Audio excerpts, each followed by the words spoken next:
It's Friday, the 31st of May, 2024. The last word in podcasting news. This is the Pod News Weekly Review with James Cridland and Sam Sethi. In Florida, I'm James Cridland, the editor of Pod News. And I'm Sam Sethi, awake and alive. It's not 7 a.m. when we record this, so yes. And he's CEO of True Fans in the Chapters today. Spotify adds exclusive episodes for paid subscribers.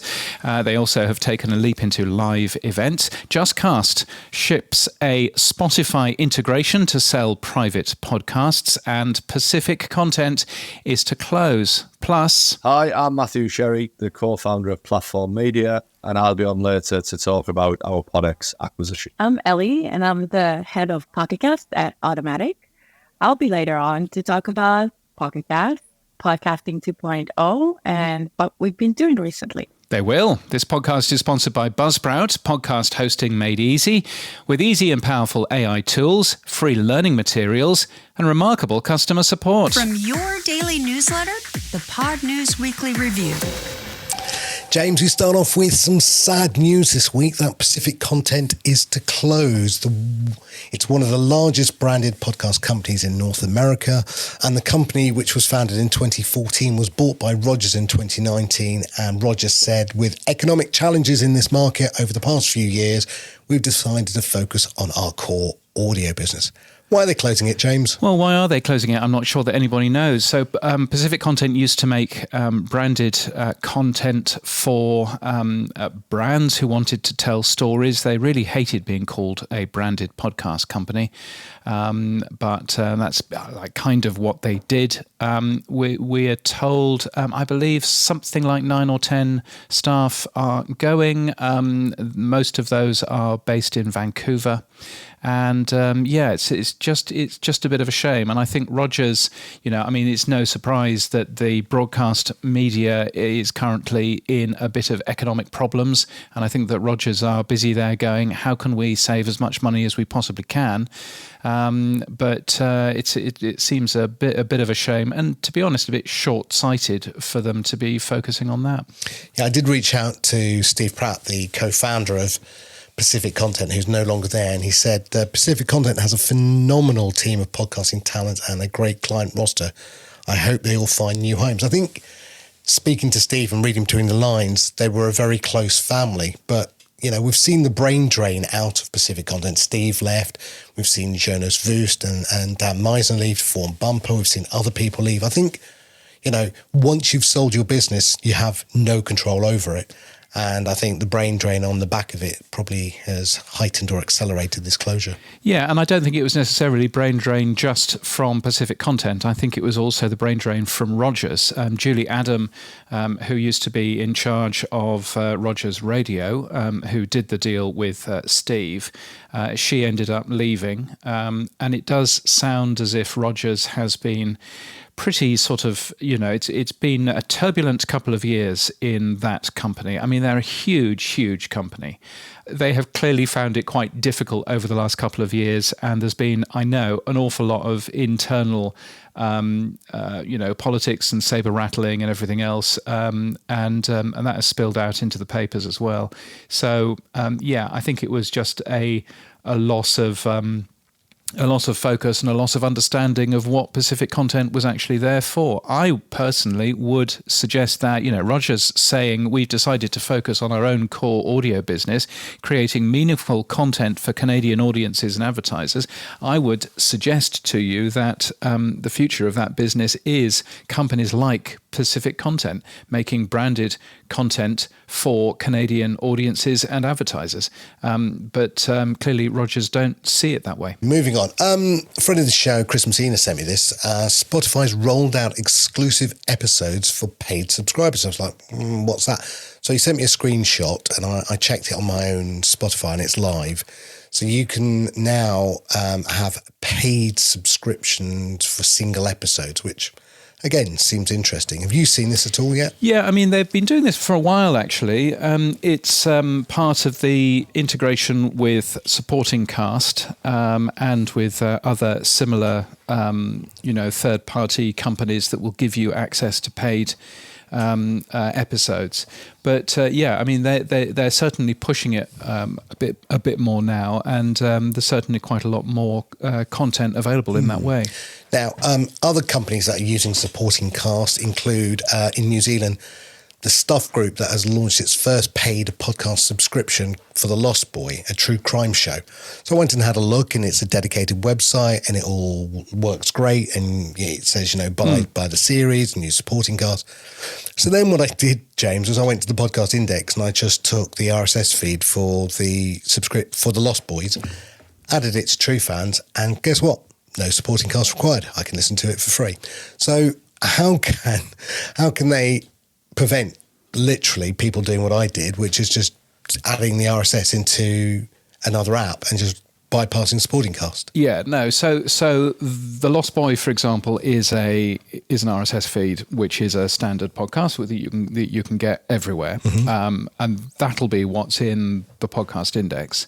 Now you can get additional paid for stuff. And additional paid for stuff, they give you a RSS feed that only really works for you, and that super secret RSS feed won't be in the Podcast Index. Oh, okay, got it. Right. And so the way that they do that is they police that in terms of making sure that you don't share that RSS feed with anyone. That's their sort of plan there. But yeah, it's a pretty good system, and it's a bit of a kludge because all these things are, because the idea is that it's supposed to play on your favorite podcast app, and in this case they've actually jumped in with Spotify and done some OAuth cleverness, which essentially means that Spotify also can play these individual episodes as well. But it's a fairly clever thing. Another company using it is the Podcast Show, where you can buy access to all of the sessions, including the ones that you were in and the ones that I was in. And you can buy all of that for £79, I think, at the moment, and that again is a Supporting Cast thing.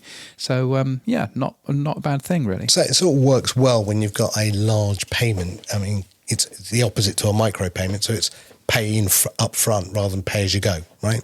That's what it is. Yeah, indeed. And, £99 or £79 sounds a lot, because it is. Most of these things are, $2.99, $3.99 a month, and those sorts of things. But yes, so you're paying up front. It doesn't do the whole micropayments thing, because, as we've seen, the whole micropayments thing is really hard unless you start using Bitcoin and that sort of thing. So, yeah. Well, I reached out to David Stern, the CEO of Supporting Cast, and the good news is he'll be on the show next week to tell us more about what Supporting Cast do and how it works. Excellent. And I think I saw him at the podcast show as well. So, yeah. A couple of things closing down at Libsyn and Spotify. Libsyn Studio, the company's online recording tool, has suddenly closed, and also Spotify for Podcasters, I think you reported this a couple of weeks ago, James, has also closed its tools down as well. Yes, so Spotify for Podcasters has always had tools where you can, add jingles and stuff like that. It's a hangover from the Anchor days, and they're finally getting rid of that, to much consternation, I should say, in many of the podcasting groups. So there is an opportunity there for somebody that wants to jump in, although there are quite a lot of people who are already doing that sort of thing.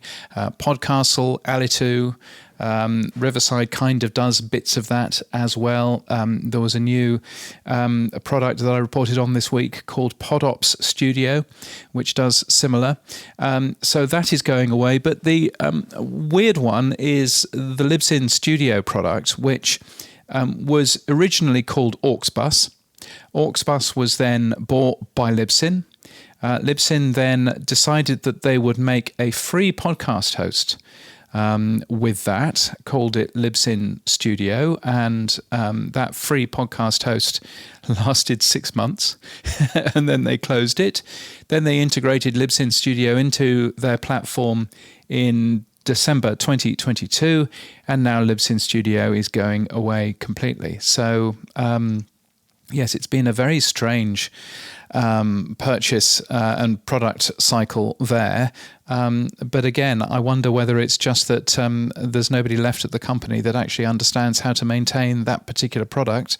And they're just having to make cuts like that to keep them, going. I don't know. I use Squadcast and Descript for all the interviews I do and for the editing. I'm still waiting for them to deliver a new fully integrated version since the acquisition, and it looks like that's going to come out on the 4th of June.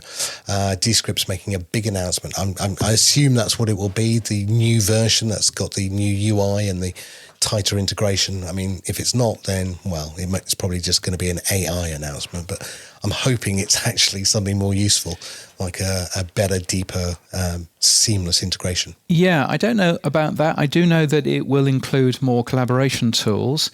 I have heard from some people that it may be something that changes that Descript are making, that they're announcing on June the 4th, may be something that we will turn around and say, is Descript still a podcasting app, or is it changing into something else?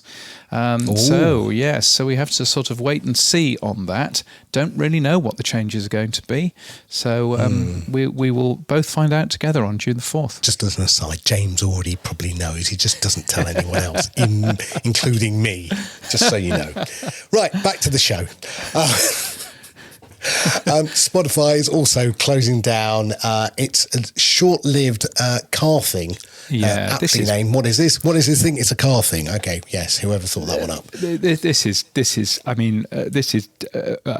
tech companies. The problem with tech companies to a T. This is, they made this very nice little device which you would put in your car, which would give you access to Spotify and a really nice user interface. It had a knob on it. It had a nice color screen, all of that. It talked to your mobile phone. It was really nice. They sold it for $90 in February 2022. That's when it went on sale. They've been selling it since. I think they were still selling it in the middle of last year for $50. And then all of a sudden they've decided not just that they're going to stop selling it, but they're going to stop that device working. It's not going to work at all after the end of this year. So less than 3 years after purchase, that will just be a device that won't do anything. They won't offer any refunds. They won't offer any credits. And quite a lot of people have been saying, well, could you at least open source that device? Because it's quite a nice piece of hardware, so we can do something with it. And they said, no, we're not going to do that either. I just think it's a mistake on Spotify's part, to be honest. Yeah, well, I mean, the open company, hey, what can you do? Now, talking of things closing, Todd Cochran's New Media Productions is hunting for a new studio space after his lease was terminated by a new building owner.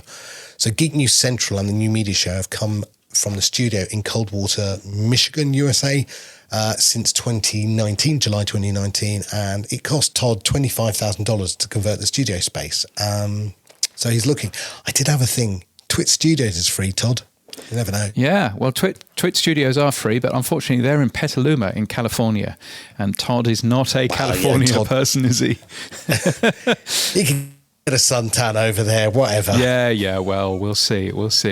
But yes, Todd has very graciously said on Facebook that he has been talking for the last 10 years. Buy your own.com. Don't rely on other people. Own your, own the work that you do. Don't buy your house on rented land. And don't buy your house on rented land. Don't buy a studio on rented land either. Because, it was a brand new building owner who turned his lease from being year on year to month on month, and then has decided that no, he wants Todd out so that the weed shop next door can grow bigger, probably. And Todd is understandably fuming about it, but there's not very much that he can do there. I think he may have learnt his lesson in terms of don't build your house on rented land. Oh dear. Okay, sorry, Todd. Moving on then. We've had a little time to recover. I have. It took me 3 days to recover, actually.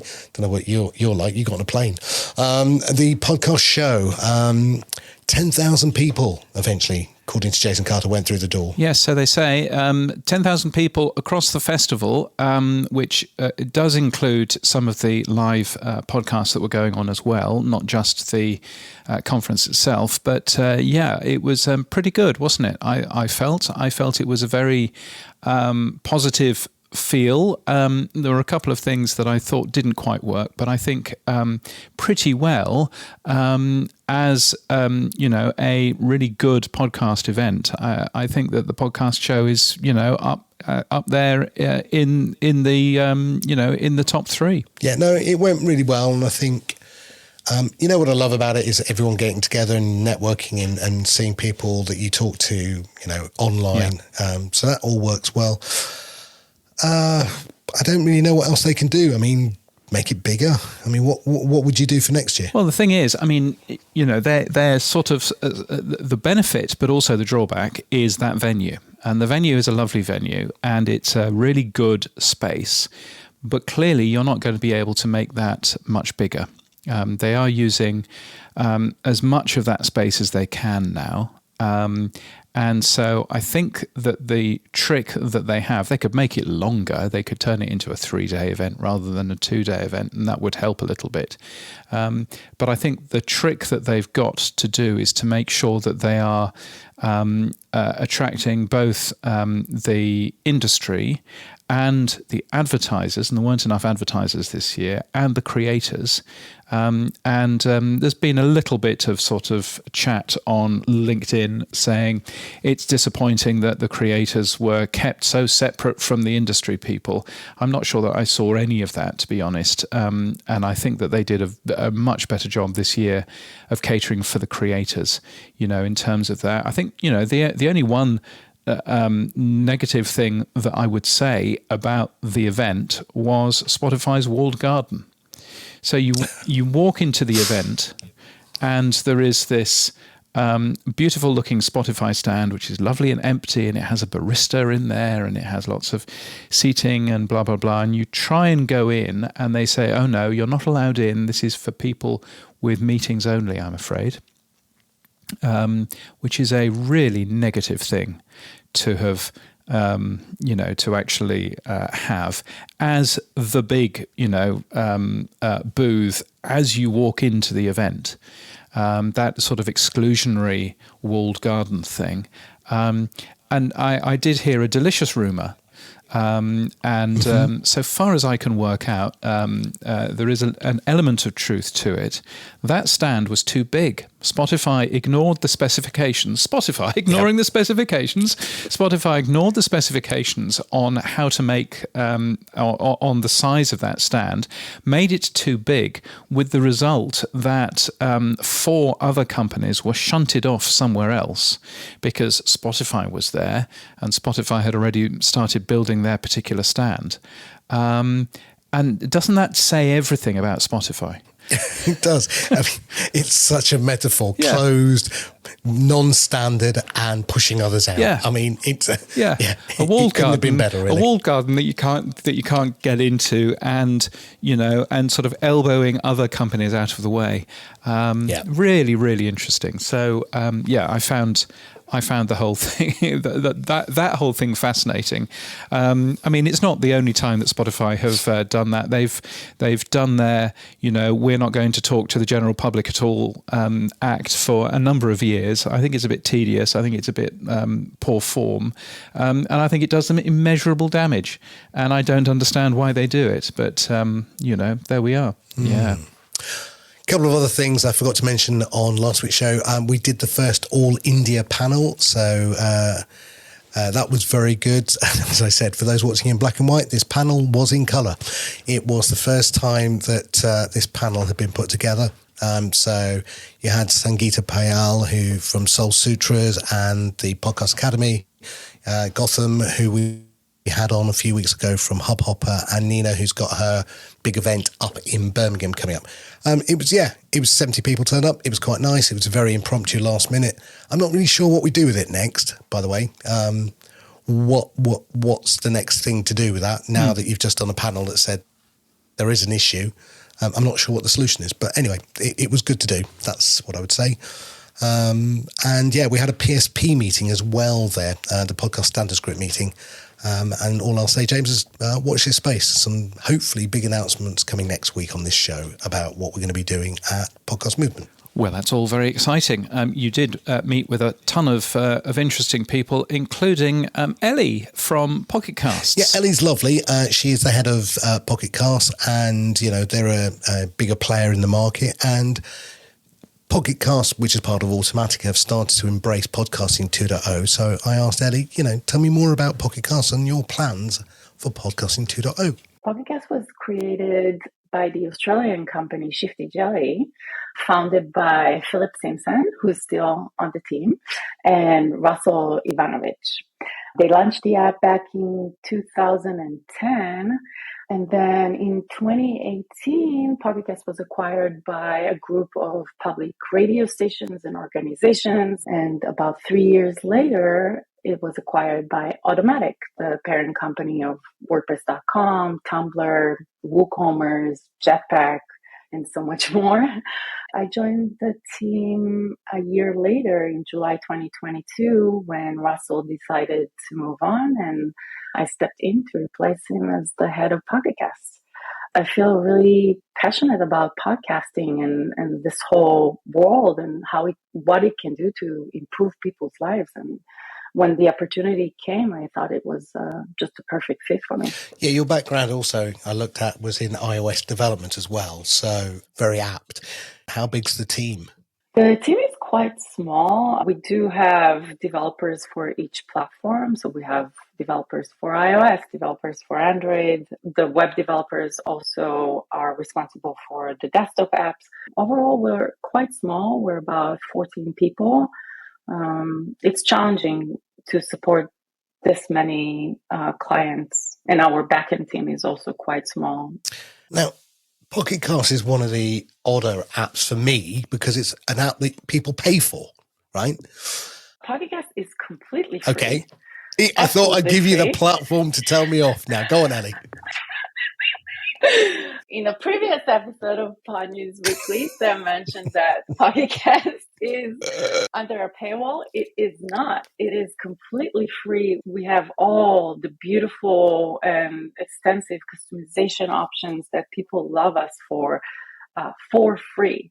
We do have a subscription tier. We have two subscription tiers. One is Plus and the other is Patron. And with those tiers, you get extra features. So everything we develop, we work on, we invest in, we spend money on, spend time on, and energy, and all the things that are costly are in that subscription. So you get fabulous features like folders or bookmarks. You get more storage space. You get the desktop apps. You get the more watch support. And we're continuing to add more features there. Our Patron tier is really meant for people that just want to support us, that want to be there for us. And we do need that. So that gives you a little bit more flair. You get early access to better features. You get some sparkly icons and colors. And that's really just to show support for Pocket Cast. That told me. But the app is free. Yes, that told me. Now, one of the things that I love that you guys have done is recently you've embraced Podcasting 2.0. How far back did you and the teams have that discussion? I think we had those discussions since I joined the team. So that's about 2 years ago. And I think I joined the Podcast Standard project that we're both part of also about maybe 1.5 years ago. So sometime it just was a matter of prioritizing what we have in the backlog and our user requests, bug fixes versus new features, things that we needed to get off the pipeline. And we finally got to do that, and we're really happy about it. So which tags have you implemented already? We implemented chapters, we implemented Podping, and we're working on some good stuff. How do you think, given your user base, that we can transition people to understand this space? I mean, is it going to just be a consistent noise machine of repeating all the things. This is how you do it. This is what the value is. This is why you want to do it. Or do you think somebody as big as Pocket Cast, and you are the big beast in the independent podcast apps, I think if you implement it, I think that moves the needle much more than some of the smaller apps, because our user bases are much, much, much smaller than yours. I think it's a matter of getting everyone on board. It's really the whole industry, hosts, podcasters, apps alike. You need everyone to adopt these type of features, whether it's a V4V or whether it's, you need more adoption, more support for those features so we can all serve users better and we can all see the fruits of it. So I think it's more than apps, more than just a Pocket Cast or True Fans. It's all of us. And I think that the work that we've been doing on the Podcast Standard project is meaningful. Yes. And it's part of that is advocating for that. The work that you've been doing is meaningful. So thank you. Ellie, what comes next for Pocket Cast then? Let's see. There are so many good things in our pipeline. First up is clip sharing, which is coming really soon. So with clip sharing, users can share their favorite moments from your podcast with their friends and followers over social media. And on top of that, we're revamping the entire sharing experience to make it more intuitive and engaging. So we're excited to see how this feature can help podcasters spread the word about their shows.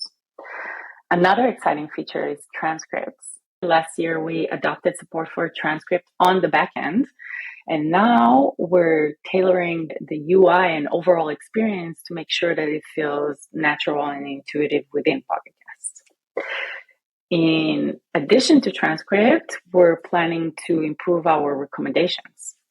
We want to take it a step further and introduce more personalized recommendations that will be based on user preferences and listening habits. We also want to introduce and include podcasters' recommendations by adopting the support for Podroll. I think that's a great feature.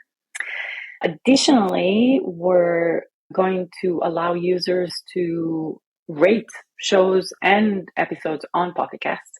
Right now, we only show ratings that are aggregated from other sources, but we want to enable users to rate on our platform. We're continuously updating and improving our booking system, blaze.pocketcast.com. Since its launch last year, Blaze has been performing exceptionally well. And now we're introducing even more inventory and even some low-cost ad spots. So even more podcasters can benefit from the phenomenal engagement that we see on Pocket Cast. Not a lot of people know that, but our user engagement is well above the industry benchmark. Over 50% of our monthly active users are active on a daily basis, which means that our ads reach a highly engaged audience and advertisers notice this. So we're doing a lot there. And this is just a gist of what's coming next. There's so much more. If you want to keep updated, I don't know if you know that, but we always keep our blog updated. We have blog.pocketcast.com. We always introduce new features there, or on our socials, obviously X and Instagram, or in our newsletter. So we have a newsletter that is dedicated to users where we share new features, did you knows, and meet the team, and kind of like all of that good stuff. But we also have a dedicated newsletter for partners where we share insights and stats and curation opportunities and advertisement discounts. So if anyone wants to join that, that will be pocketcast.com/partner-subscribe. Now, you mentioned that right at the beginning, you're a member of the Automatic family, and part of that obviously is WordPress. Happy birthday, WordPress, 21 today. Hey. Yay. Over a third of the internet is driven by WordPress. Final question, 2024. Has it been a good year? Is it the year that you're expecting? Is overall podcasting, in your opinion, on the up, on the down? I mean, so where do you see the podcast industry overall from a Pocket Cast point of view? Well, for Pocket Cast, 2024 so far has been pretty great, but partly that's because of Google Podcasts shutting down, and we see an influx of users coming, especially on Android. So now we're experiencing some tremendous user growth, and that's really great to see. Overall, I've been following your show and James's reports and Edison's research. I love data, so I keep track of all of that. I think there's a lot of good things coming to this industry, especially after the weekend that we had, or after last week, the podcast show. You come out of that, you feel so energized. You feel like this industry is going somewhere. There are a lot of good souls involved and good intentions. And I think it's going to be exciting. Ellie Rubenstein, thank you Yes. so much, head of Pocket Casts. It's been great to finally get you onto Pod News. So thank you so much. Thank you so much. The Pod News Weekly Review with Buzzsprout. Podcast hosting made easy. And there's more to hear from that interview in the Pod News Extra podcast, including a deep dive into the podcasting 2.0 roadmap for them, which is all very nice. Also, if you're a fan of widgets and things, Pocket Casts on Android has 3 new widgets for you, which is all very exciting.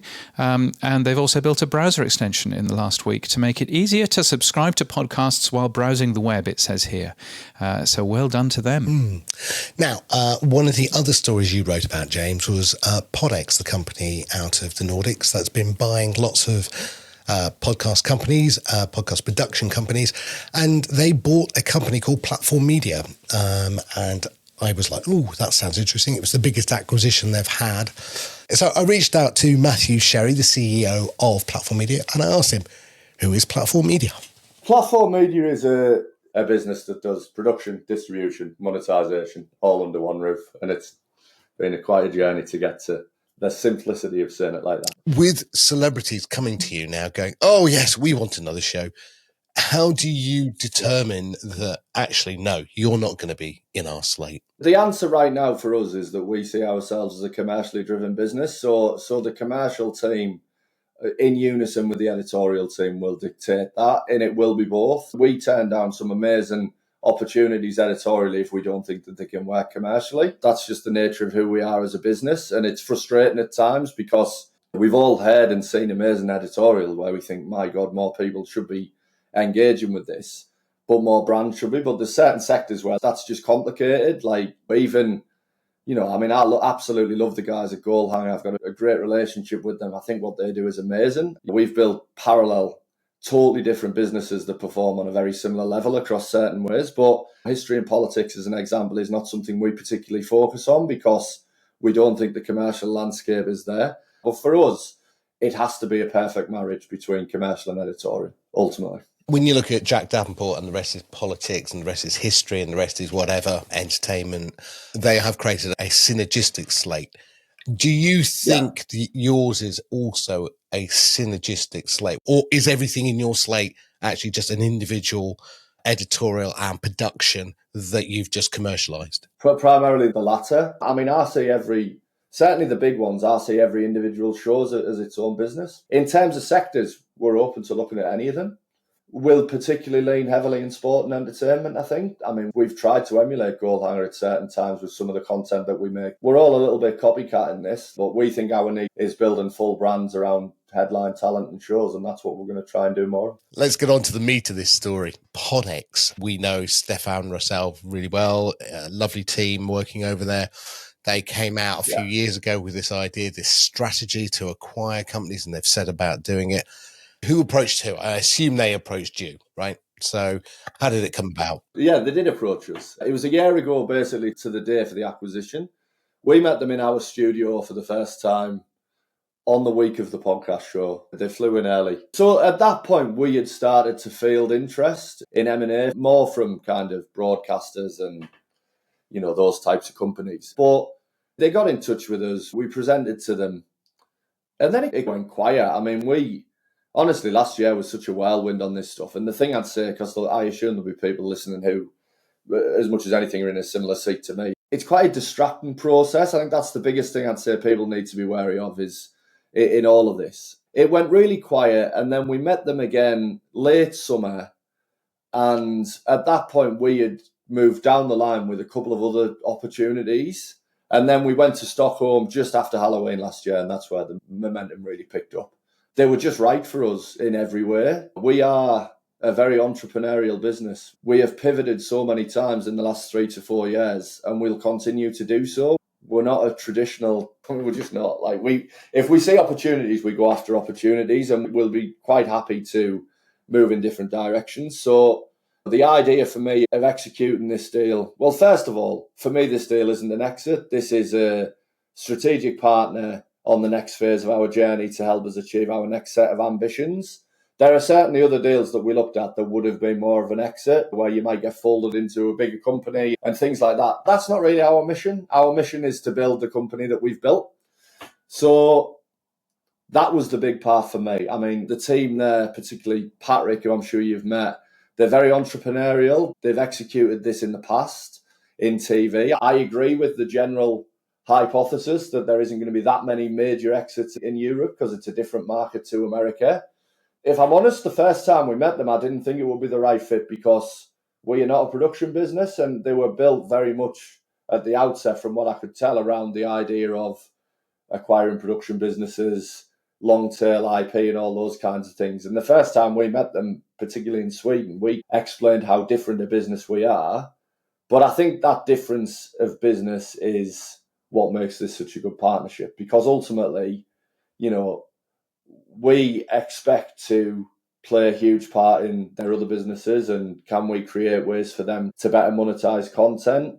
We as a vehicle now, are potentially to run acquisitions through, can do that as well. I think the modern podcast group needs to think way beyond production, and I think they realise that as well. So that kind of, for me, that ability to get into a larger group, but set an agenda within that group and have a broader support system to build what we've already built at a much bigger scale, was, whilst being given the freedom and flexibility to be entrepreneurial, and something that will be really good for all of our staff as well. I mean, you've said it yourself, they are wonderful people, and that went a long way for us.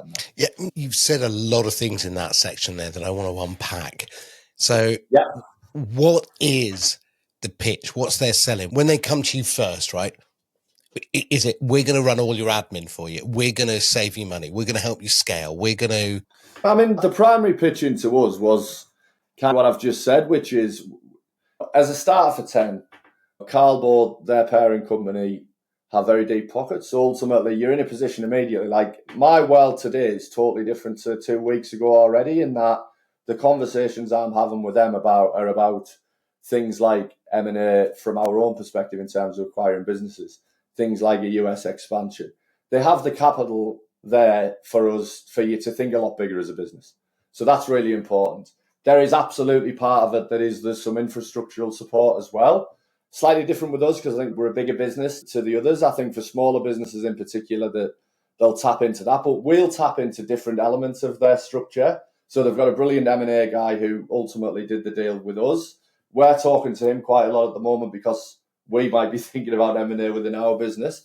They've covered off the centralized functions of everything for businesses to be able to tap into. So it's a huge part of the pitch. They have in-house legal, they have in-house finance. Like, those things can be challenges for entrepreneurs. Like, those are the things that at times you don't think about. So there's absolutely that centralized support structure. I think some really senior people, Stefan and Patrick, who have been there and done it in different industries, which to me is the most exciting part. Patrick, as an example, in his background in TV and his relationships in the US, when we start crafting the US strategy now, is going to be invaluable to us. And Stefan's obviously got an amazing track record, got a really senior position in Bauer, understands the audio industry really well. So having people who understand the industry that you're in and the experience is hugely important. But for us, I'm not going to lie when I say a big part of it is access to capital for the next phase of our growth as well. They bring both, but, you know, and it is an investment fund that it's derived from, but it doesn't feel like some of the other VCs I've met. There's a much more familial feel to it. I think one of the things as an entrepreneur as well that you will appreciate, having done the deal you've done, is that you can now sleep at night. Because that is one of the things that every entrepreneur worries about. How do we meet payroll? Have I got imposter syndrome? Am I doing this right? So I think that part of it as well must help. Honestly, that is huge. And we've lived that. I mean, honestly, last year at times was it's so funny because like you seen where we were at the end of last year, and the position was absolutely incredible. But everything I've described to you about this business and the challenge of it in the first 3 years is we built to scale from the start, which meant that we had overheads that were bigger than other businesses right from the start as well. And the challenge of that in a market where literally everything takes twice as long to sign off as you expect it to, sometimes longer than that, it is enormous. I mean, I wouldn't wish those kind of stresses on anybody. It's hard work, that. So that is a big part of it as well. And we were able to do what we did because like the people from the 21/6 group who supported us to this point, they put everything on the line to get us to this point. And that's a huge amount of pressure. It's a huge amount of pressure for me to deal with in terms of I'm people who've been very successful in their lives who absolutely didn't have to get involved in any of this.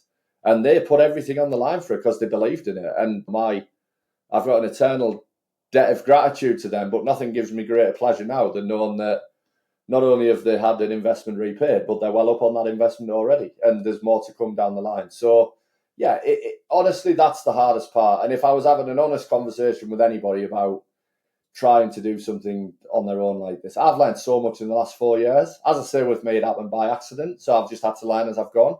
But the stresses and pressures at times of running a business without that kind of backing and support system, it can be horrendous, but it can also be amazing when you get to the other side of it as well. So it's a double-edged sword. But yeah, removing all of that is very much a lovely part of this as well.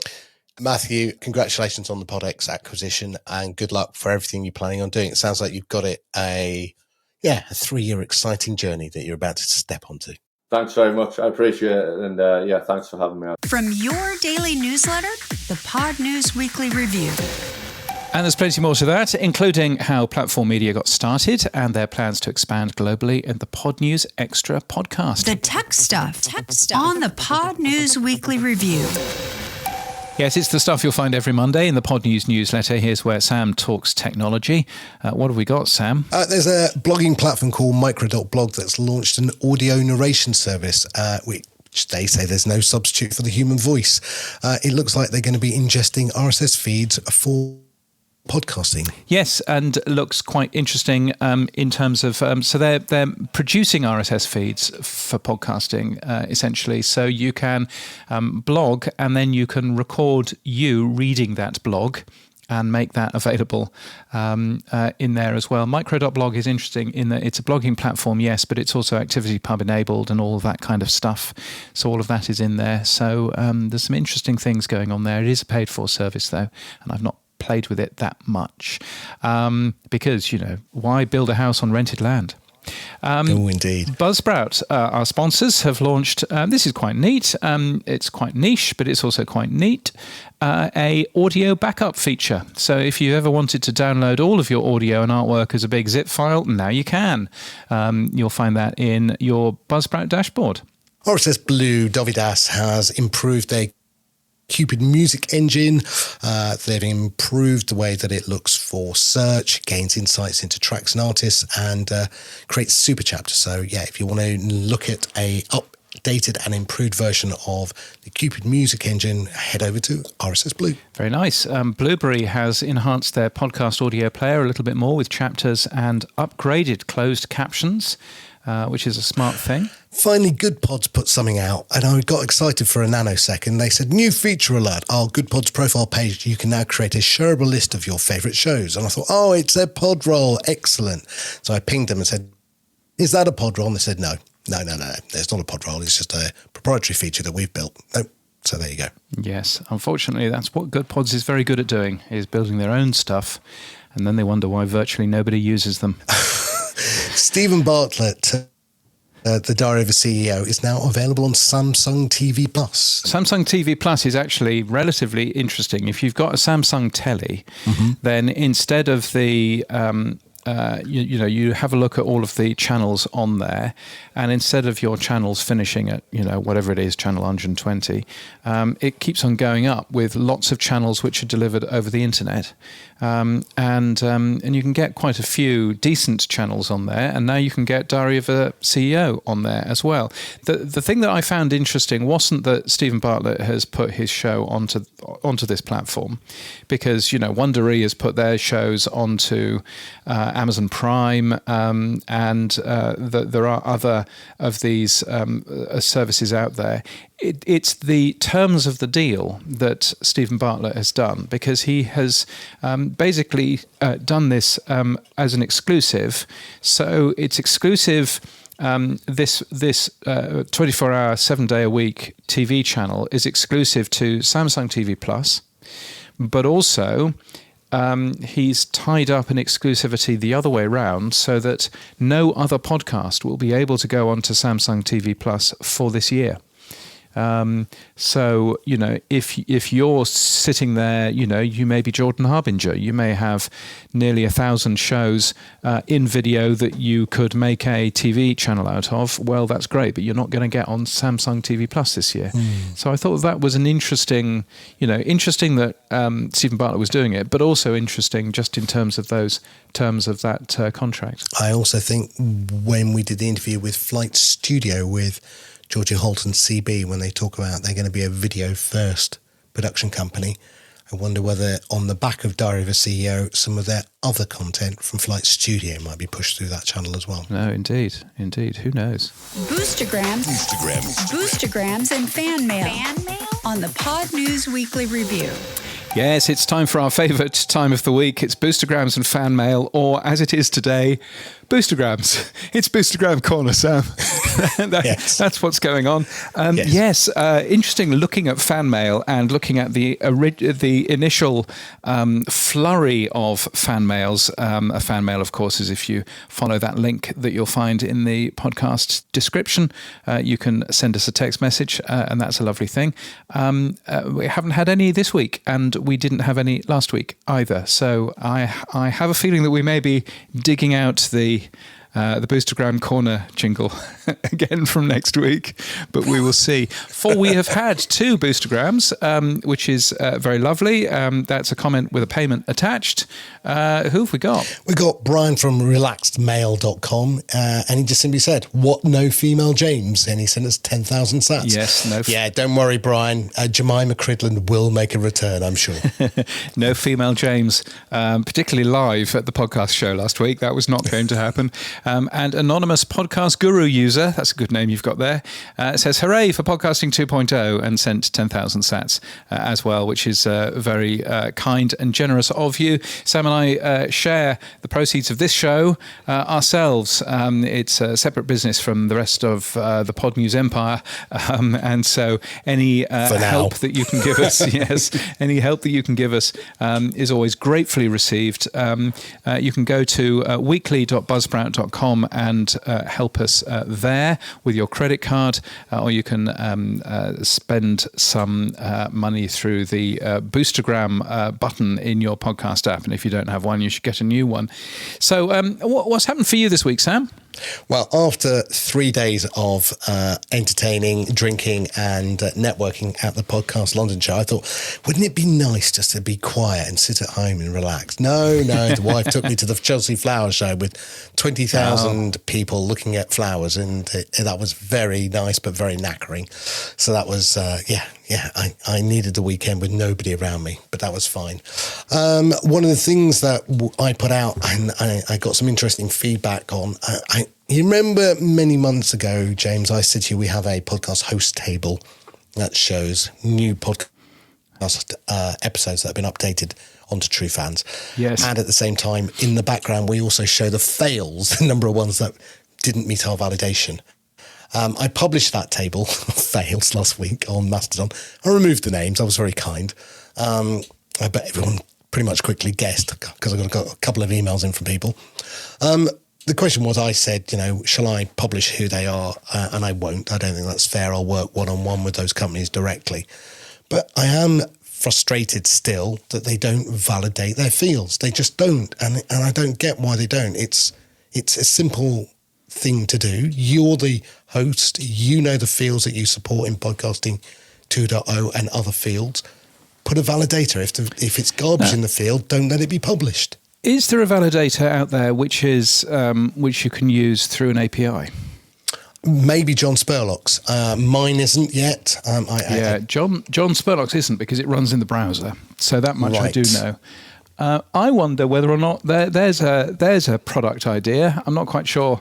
I'm not quite sure how it would work in terms of money, but you would have thought that there is an opportunity there for an API to check whether or not a podcast RSS feed is actually valid.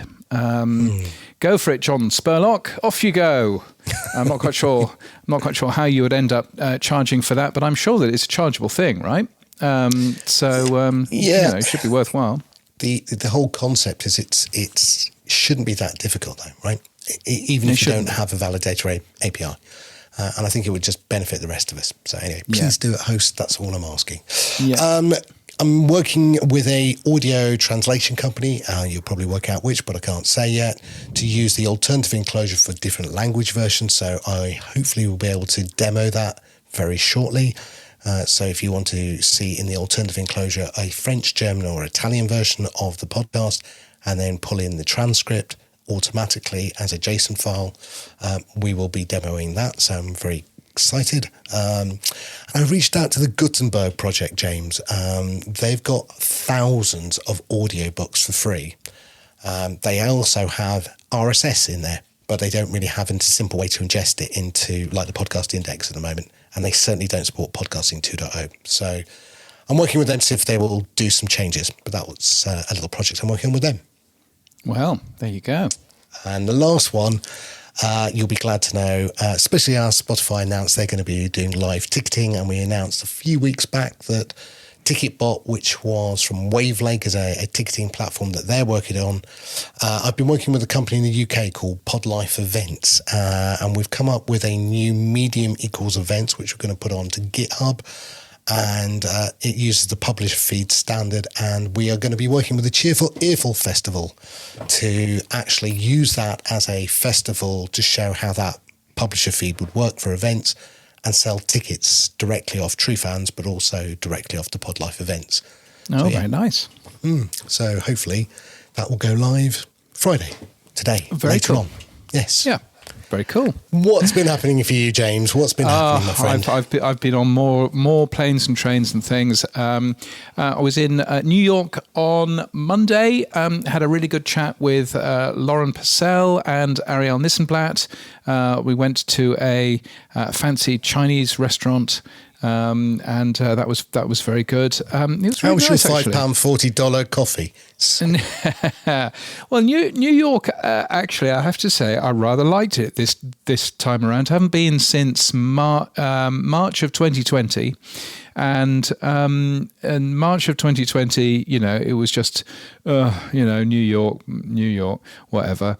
But now, having a look around, I really enjoyed it. I think it was because I was staying in the financial district rather than in Midtown, and it's just a bit more sort of old, and and the architecture's nicer and all of that. But it was a very pleasant place, so that was nice.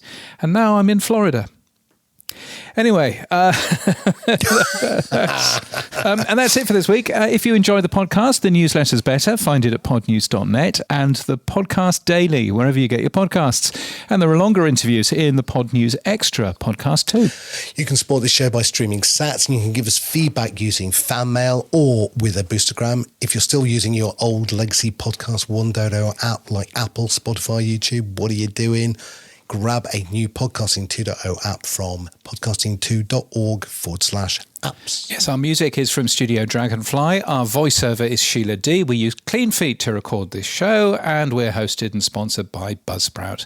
Podcast hosting made easy. Get updated every day.